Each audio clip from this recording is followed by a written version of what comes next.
Ibutyag karon ni Vice President Sara Duterte nga mogamit kini og kamay na bakal kung siya pilion isip presidente sa 2028 election.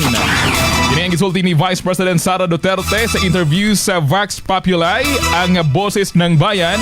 Dinhi ang gibarugang dili na kinahanglang dugayon ang aksyon ilabi na batok sa mga anaa sa gobyerno nga malambigit diha sa korupsyon. At maminawon ang tipik sa mamahayag ni Vice President Sara Duterte.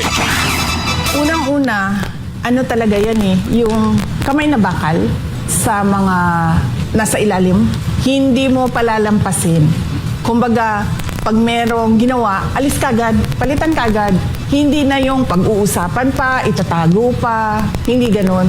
Diretso, one shot lang.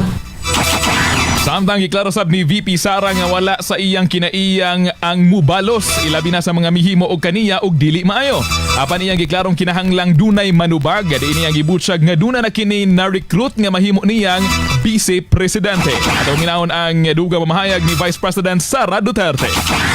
Hindi ko, wala sa ugali ko yon sa pagtatrabaho. Pero ito lang ang sasabihin ko.